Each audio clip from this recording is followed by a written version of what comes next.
Well, I'm joined now by the President of the United States. Mr. President, 5 years ago, we were standing in this very spot. What brings you back to the great American race? Well, I think it's fantastic. It's great for the country. Our country is doing well again, and we have spirit all over the world. There's spirit again. We brought it back. We have spirit all over the world. There's spirit again. We brought it back, and it's been less than 4 weeks. So you'll see what we do in a little period of time. It's going to only get better, but this is very exciting. You brought your granddaughter. I know some of your other family members are here. You get to take a ride around in the Beast. What is that like? I'll let you get to take a ride around in the Beast. What is that like? I'll let you know in about 2 minutes because it's going to be.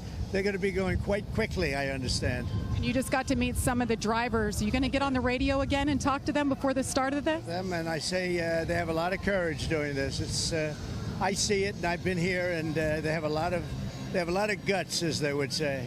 Mr. President, enjoy your time. Thank you very much. Great. Mike. You can't make this up. The irony is just so off the hook right now. So before I speak on the irony of him riding in a vehicle called the Beast, he is talking about a spirit that is going over the world. And we can see right here in this post about a month ago where he said there is a bright light over the USA and indeed the entire world. Now to the gullible, naive Christian, they will think that he is talking about Jesus Christ, the true light of the world. And they will also think that he is talking about the Holy Spirit that is going over the whole world. But in reality, he is just pandering to the Christian base, and he is actually speaking about his god Apollo. As we can see right here above my head, where there is a picture of Donald Trump in his New York apartment complex with a mural of Apollo crossing the heavens. And not to mention how he also has other Greek statues and then a picture or painting above my head right here of Apollo being led in his chariot by Aurora. And for those who do not know, Apollo is a Greek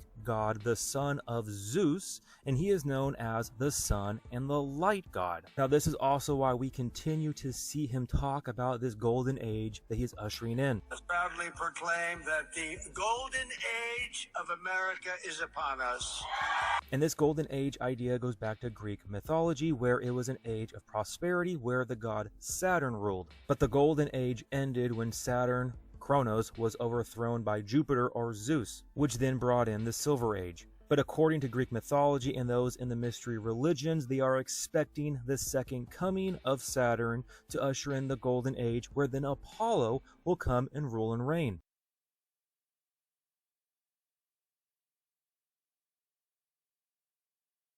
Interpret Revelation 9:11, where we see Abaddon or Apollyon, depending on the Hebrew or the Greek, who comes out of the bottomless pit, who is the king of the bottomless pit, which there is speculation that this is either Apollo or Saturn. But whether he goes by the name Saturn or Apollo, he is the god of destruction. And this right here, where Trump is talking about a bright light over the USA, is, in my opinion, a demonic false light, as we see with 2 Corinthians 11:14, for Satan himself transforms himself into an angel of light. And as we know in Freemasonry, they like to talk about Lucifer, the light bearer, and I wonder if it's just a coincidence that Norman Vincent Peale right here, who taught Donald Trump to worship himself, just happened to be a 33-degree Freemason. Nothing to see here. Now the irony is not lost on those who have eyes to see and ears to hear that we have Mr. Abaddon, or should I say Abaddon, who rides in the Beast. I mean, we have a guy who is going out conquering and to conquer, who wants to bring peace to the Middle East and to implement the Third Temple, while also bringing to the forefront false religion, as we see right here, which, as we know, the first beast of the sea comes in with false religion, the seductress, the woman of Revelation 17,